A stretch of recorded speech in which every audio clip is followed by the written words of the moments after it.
Hey guys, Jared Duckett, Duckett Lads CPAs and Advisors, jumping back on here to talk about some PPP loan information. Bill, you love this PPP loan, don't you?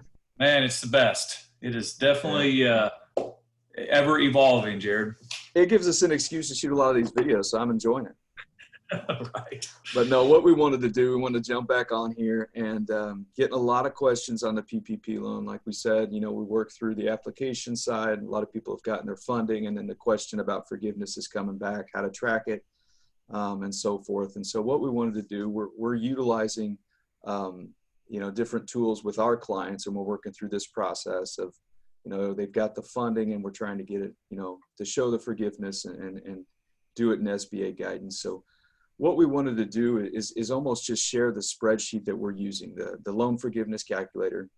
And we're going to just share it. I'll just grab it real quick and throw it up here. Yeah, and while you're doing that, Jared, I want to kind of jump in. And this has probably been the slowest rollout of anything in the PPP, is exactly how the forgiveness works. So certainly it's evolving, it's changing. There's certain components that we really don't have a great answer on yet. So we're going to kind of unpack it based upon our current understanding as it sits right now, knowing that, this thing has been known to change. So certainly we'll try to keep that up to date on future videos. But as of May 1st, this is kind of what we're seeing as far as forgiveness. Yeah, it's a great point. Reference the point in time we are today, because, you're right, it's May 1st. And there's still some things unanswered. We have got a little bit of clarification on how to treat things. And that's what we'll kind of do, is just run through a sample PPP loan. We've got General Dentist right here pulled up. And as you can see, this client, this entity got $50,000 from that PPP. And so if you guys remember, out of the 50,000, at least 75% or more has to be expended on payroll costs. The additional, up to 25% can be on the other cost, which is the rent, utilities, interest. Those are basically the ones. And so what the good thing is go ahead, Bill. Well, what I was going to say here is keep in mind, this is kind of the first component. You start with your total loan, and to try to get it forgiven, first off, you kind of have to break it up into how you spend the money. And they want 75% to go to payroll type costs and 25 to non. So this is kind of the base. And this is what we're trying to track today on this spreadsheet primarily. And then at the bottom, then there's a couple calculations that will go over, what percentage of that amount is forgiven. So again, this is the base we're trying to get to by spending that $50,000 on the right costs. Yeah, no, it's a great point. To really simplify it down, it's just what you said. It's almost a 1-2 approach. So first you got to expend it on the right stuff. Right. And a lot of people get confused. It's not just if you spend it on the right stuff, you're good during the 8-week period. The other test comes at the end regarding the FTEs and reduction on compensation. So the first part of the spreadsheet is that number one, making sure it's expended on the right expenses. And here it breaks it down. And this spreadsheet here, and again, we'll share this, but this spreadsheet here, it's a tracking mechanism. And what we want to use it for is that so you can put all the expenses on here so that you can give this spreadsheet, as long as the backups, the supporting documentation, to your lender, so you make it very easy on them for forgiveness. So let's walk through here on this sample client, just rolling down. They've started to expend some money in month 1. So again, it's an 8-week period beginning on the date of funding. So the date the money hits your bank account, it starts that 8-week period. And so once they're starting to expend the money, they're just dropping this in the spreadsheets. You've got $500 for gas, $1,000 for electricity, $200 for water. And that's one thing I wanted to hit on real quick, is there's really not a definition of utilities in the SBA guidance, but what we're hearing is that, utilities, the electricity, gas, and water, those are included in utilities, which is pretty typical, but also telephone, internet is included as well. So you're just dropping these in here, And as you do it, we don't have the dates paid input, but you could put 5/1, etc., and input it as you go down. And here they've got just some real quick, interest. Jared, Go the ahead. great thing here is as you're trying to build your package, you know, especially if you had a separate account set up, which is kind of how we recommended, you got the spreadsheet, you got $500, you got a check copy behind it, and you've got an invoice. You know, that's a pretty good, you start to a file to give a banker to really try to make it easy for them to analyze this and give you, kind of check the boxes as far as that forgiveness. Yeah, no, that's a great point. And it's kind of an as you go mentality. You know, as you go, start dropping this stuff into an electronic folder or a physical folder, so that when it's over, you don't have to have a PPP loan forgiveness party late at night. You know, you've got this stuff there, and it's just a matter of putting it all together. And so going down, it's just some more stuff. You know, incurring some interest or paying some interest on debt incurred prior to the 2/15/20 deadline, and that's also too. And we haven't gotten down to the rent yet, but it's on, you know, obligations that were in place before 2/15.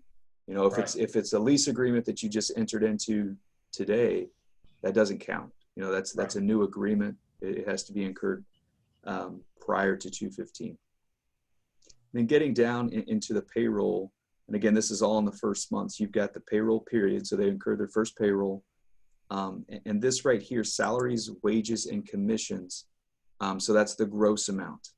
Okay, that's basically the gross amount that you're paying your team members, maybe yourself included. And what's not included, we've said this a lot of times, but what's not included in that amount is the employer portion of payroll taxes. The employee portion is included because that's included in your gross, but the employer portion is not a loan forgiveness eligible expense. Going down further is the same thing, incurring more payroll, and again, dropping the dates that this has been incurred. You'll have your payroll reports as supporting documentation, and then more expenses incurred. You've got group health insurance, and keep in mind, one of the big things on payroll cost is there's a max there. So if anybody is making over $100,000 or more, the max that they can get, not that the max they can get, the amount that can be included for forgiveness is basically, it's like $15,300 and something. And it's basically $100,000 divided by 52 weeks times 8.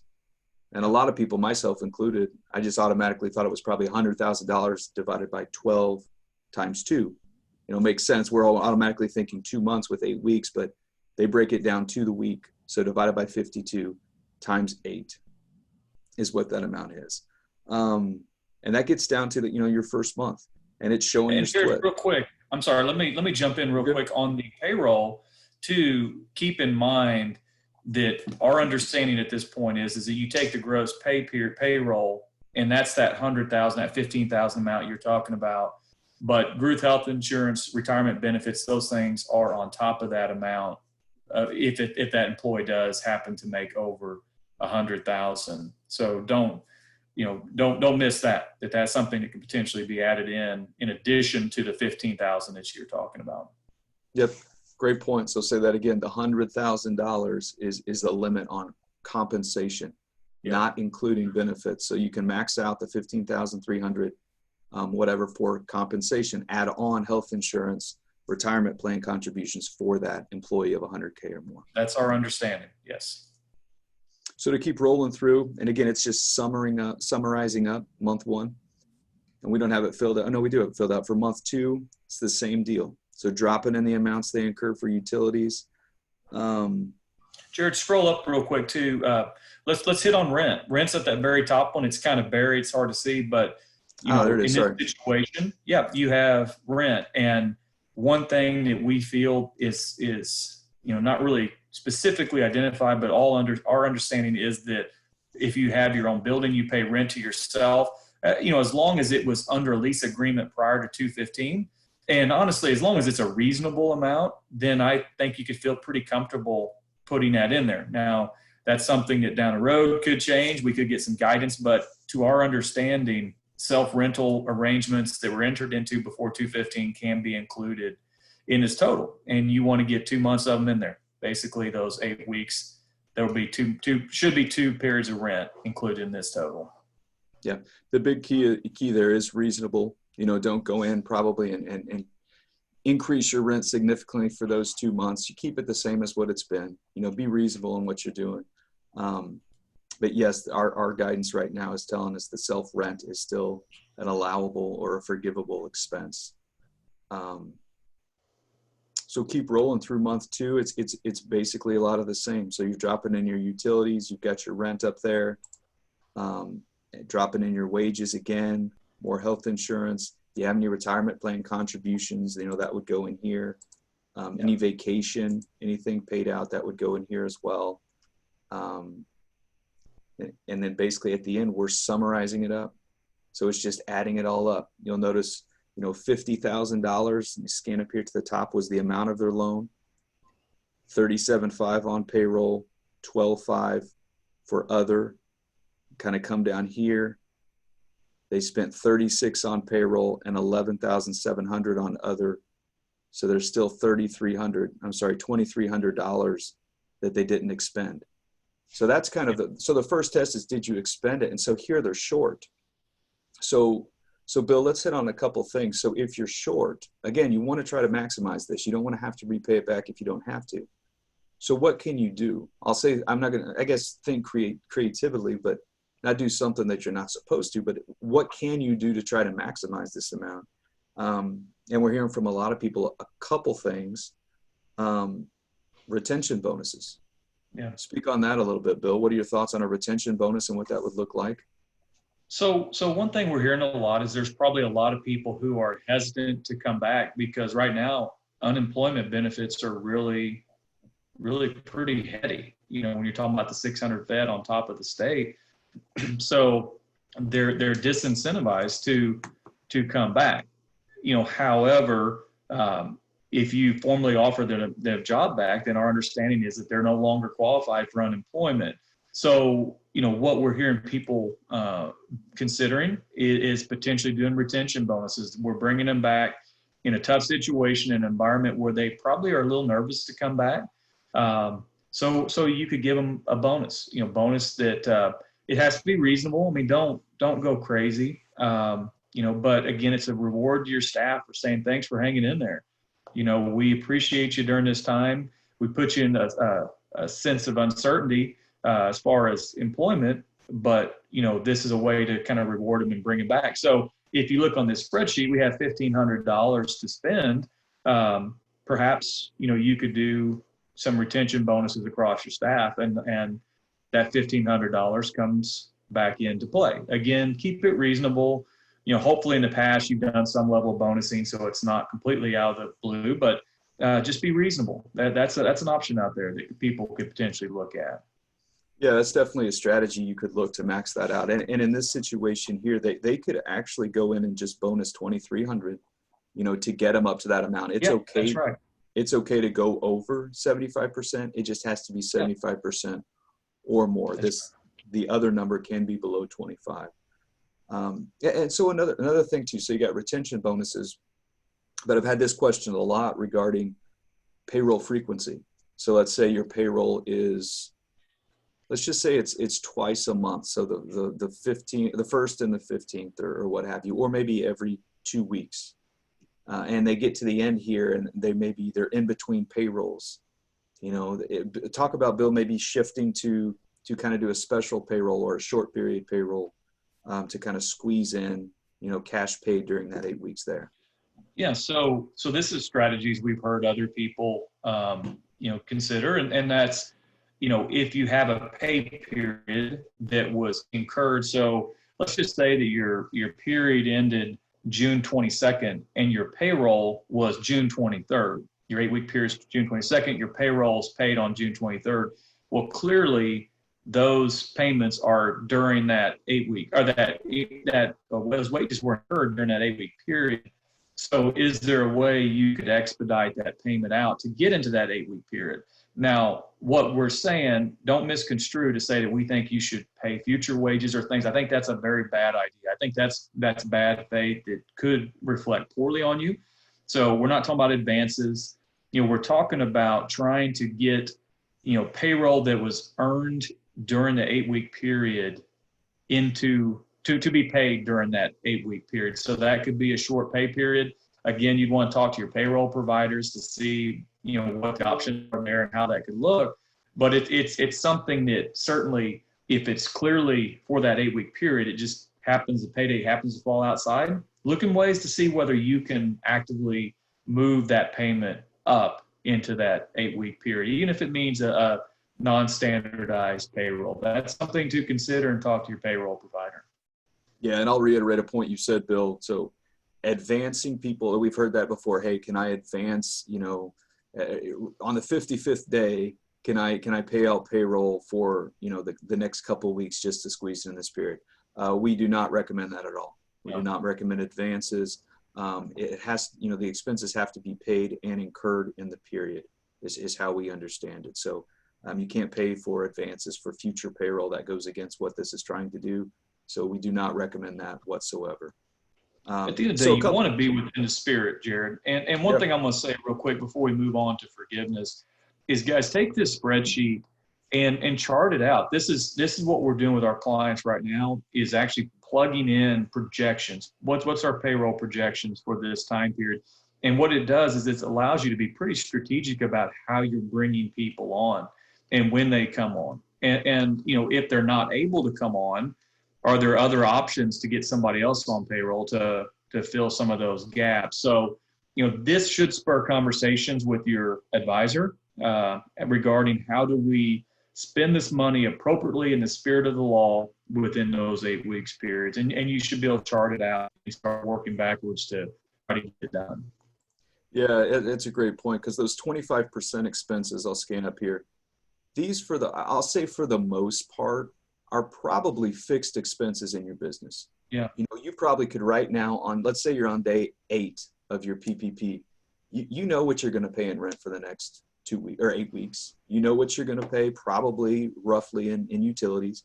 If you have any interest, those expenses. The variable component is payroll. And what you have to map out is, what does that 75% look like? If I've got 4 payrolls coming up in this 8-week period, and my standard payroll is $8,000, let's say, but right now my dental practice isn't open, or I'm still on limited production, what does payroll look like on the limited for 1, 2, 3, and 4 pay periods? Then you can kind of back into when you need to bring everybody fully back on to maximize that. Does that make sense? Yeah, and there may be opportunities where you're able to put them on a part-time basis, take advantage of some of the state's work share type programs that, certainly you want to make sure you understand what those rules are, but you can start incurring some payroll expense during those early few weeks, knowing that on the tail end, you'll probably see it become a lot more dialed in and, towards that full number that we're looking at here. Yeah. So what I'm going to do real quick on this, so I'm just going to go in and plug in $2,300 here. So my math's wrong. Let's bump this up just a little bit. Oh, still doing something wrong. Let's forget about it. Let's act like they just expended $47,700. So that's the first test, spend the money. Here, let's just say they couldn't come up with creative ways. It didn't work out. So the second part of the component is this Fte Count Calculator. And what this is basically doing is it's taking the total FTE count for one of 2 periods, okay? And it's basically for February 15th of 2019. So we're going back a year to 6/30 of 19. So during that time frame, it's almost the exact time frame a year ago, or January 1st of this year through February 29th. So the first 2 months of 2020. And what you want to do is you want to take the lesser of. You don't want to use the lesser of that number and plug it in here. And it, in essence, is going to be a denominator of a fraction. Does that make sense? So it's going to be a denominator. And then what you've got to do is this this numerator, and it's flipped on this spreadsheet, but the numerator is basically your total FTE count for the 8-week covered period. So in this example right here, we did this for example purposes. They were only able to bring back 6. They had 7, let's just say for the first 2 months is what they used for their period for the denominator. They had 7 full-time equivalents. During the 8-week period, they only brought back 6. So what it does is basically takes that 6 divided by 7 and says 86% of the 47.7 is forgiven. Does that make sense? And I might have just asked a question in my mind here that I'll ask you, Bill. Maybe you know the answer. I'm going to catch you off guard here. Let's just say this example, they didn't expend it all. So 47.7. Does the 86% go by the 47.7 or of the 50,000? I look at it that you calculate out how much did you truly spend. In other words, how much is forgivable, Right. which is the 47.7. Right. And then you run it by the next 2 calculations. And so on this one, realistically, your pre-COVID-19 number was 7. And then due to the pandemic, you probably had to lay somebody off. And so, and maybe they didn't want to come back or whatever the case may be. So now you have 6. So that 86% is going to further reduce the amount that you spent on eligible cost. So in this case, we'd be looking at about 41,000 rounded up of forgivable amounts versus, the 50,000 total loan. Right. So we're getting the question a lot regarding, hey, okay, my dental office is opening back up and I'm reaching out, and so-and-so, one of my dental assistants doesn't want to come back. Maybe they just don't want to come back, childcare issues, etc., whatever. They just don't want to come back. Does that penalize me? How does that work? And our understanding, and Bill, correct me if I'm wrong, but our understanding is there's no guidance out there that says, well, if somebody retired, and they don't want to come back, or they just don't want to come back, there's no special clause in there that says if that happens, we'll allow you not to count it. That still counts against you, is how I'm interpreting that. Is that how you see it, Bill? Yeah. So it's full-time equivalents. So in this calculation, it's kind of a nameless, faceless number. So, if in this situation you have somebody that says, I don't want to come back, and you need that position filled, and you fill it with somebody, for the FTE numbers, all of a sudden that now populates in, and you would be back to 100%. Now, we'll kind of touch on this in a minute, but there's still another component that talks about a reduction of any one employee's salaries. That will have an effect. To our knowledge, we don't have good guidance yet. We'll touch on in a minute, but you should be able to make that right in the FTE calc if you can find a good person to fill that gap. Yeah, you're exactly right. And hit on, so we can hit it right here. So there is we'll say get out of jail free card. We've been using that term a little bit. Let's say, for hypothetical, April 1st is the first day of the covered period, and 56 days gets you to, almost the end of June, right?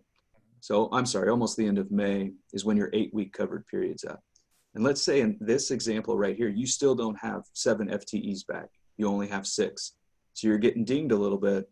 86% is only forgiven of what you've expended. Our understanding is that get out of jail free card means you have until 6/30 of 2020 to get that FTE count back up. So you could still, in my example, go out in June and bring somebody back on outside the 8-week period to get that numerator up to where it's equal to or more than the denominator. Did that make sense, Bill? Yeah, I think it's their intent that there may be a ramp up and that it may not be as simple as, I'll put it this way, in a perfect world, you'd bring everybody back at 100% of their wages and you'd be pretty good shape from day one of the 8-week period, knowing that there could be a ramp up, there could be a slower revenue cycle. You may not be able to do that. They do give you till June 30 to get that full-time head count back up. So you would theoretically be able to get to that 7 in this example by June 30 if you're not able to hit it during the 8-week period. Yeah, and I'll clarify that a bit. I've used that example with clients and I kind of confuse them, but you still have the 8-week period. That 8-week period is to expend the money. No questions asked. You can't count anything outside the 8-week period as forgivable expenses. And the 8-week period begins on the date you receive the funds. We've covered that previously, but I think it's important. That's the date that it starts. Yeah, that starts the timer. So you have to spend the money in 8 weeks from that date. Yeah. The get out of jail free is you have until 6/30 of 20 to get that FTE count up to where it needs to be. That's exactly right, Jared. Think of the first part of our spreadsheet we talked about. All of those costs have to have been have to have been paid during that 8-week period. So the last, and you hit on it a little bit, Bill, and there's so many parts to this calculation, isn't it? But the last part of it, and there's no good further guidance, but it's this 25% reduction in compensation to an employee or a team member. Yeah. And what it's basically saying is anybody that is below 100,000, that's a key right there. Anybody below 100,000, you cannot reduce their compensation more than 25%. And what it's trying to do is say, hey, we're giving you a PPP loan to help pay for payroll, keep people retained. And basically it's saying you can't bring them back and then reduce their pay a whole lot. Yeah. So that you can't reduce it by 25% or more for people less than 100,000. If they're over 100,000, let's say it's a team member making 150,000, let's say it's an associate, what have you, you can reduce their compensation. That's fine, but not on anybody 25% or more. If you do, then there's not really good guidance, but it's going to further lower the amount that is forgiven. Does that make sense? Yeah, this is the section that we still don't have great clarity on. And once we do, we'll update our spreadsheet. But, this appears to be a person-by-person evaluation to see, did you reduce anybody who did not make over 100,000 by more than 25%? Again, if you bring everybody back at their full rate of pay they were before for that 8-week period, you should be fine. I mean, it should be pretty cut and dry. If you bring somebody back, but you reduce them, then there's going to be a calculation there somehow that's going to limit that. Again, until we get better guidance from the SBA, we don't know exactly how that works. But, the thought process now, Jared, is let's say you have somebody who decides they don't want to come back. They're nervous or they, for childcare issues or whatever the case may be, they can't come back. Yeah. Then you're going to be looking at a situation where that will negatively affect the calculation. How much? We don't know. Or how's that calculated? We don't know. But our understanding is that situation, even if it's no fault of your own, is going to affect the amount of forgiveness. So stay tuned. There should be better guidance coming out on that soon. Yeah. And I've had the question too, well, what do you compare that to? You don't reduce it 25% or more compared to what? And what we're hearing is the last calendar quarter. So we're hearing the first quarter of 2020. Let's make an example. You've got John Doe who made for the first quarter of 2020 $20,000. Then you've got to pay them. You can't reduce it on an annualized basis more than they were making that first quarter. That's our understanding of it right now. So that, like I said, there's a lot of different calculations. That last one, probably the last part of it is the one that we still need guidance on, the 20% reduction, 25% reduction. I hope this sheds a little light on the FTE count. Bill, did I miss anything in the crazy calculation of PPP? No, I think it really comes down to, this spreadsheet will be provided. Just start charting it out. Get with your advisor, your accountant, your bookkeeper, whomever, and start charting it out and putting numbers in there and see, are we going to be short? Is there a gap? And if so, how do we fill it? That's the main purpose of these. We wanted to give information about what you can count and what you could do to try to plan proactively to maximize the potential forgiveness amount. As always, we're here for questions. If you need us, we can certainly walk through. Again, it is evolving. There'll probably be changes in this spreadsheet, may be ruled, inaccurate at some point. But for right now, as of today, this is how we think is a good way to track it. Yeah, and I think the biggest thing is what you said, Bill. Plan now. Nobody. I can't remember the first time I've heard somebody getting funded. Maybe it was early April, April 9th or somewhere in there, whatever days those were. So they're a little bit ways into it. But right when you get the money, chart the course of how it's going to be used. You could have gotten a large sum of money, maybe $100,000 of a PPP loan. You do not want to wait to the last minute to be like, oh, well, I just assumed it would all be forgiven, and guess what? I owe 35,000 back, and maybe I've already got plans for that 35,000, right?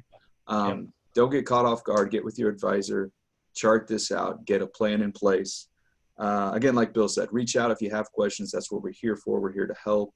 And as soon as we hear more guidance or anything else on the calculation, we'll reach out with another video.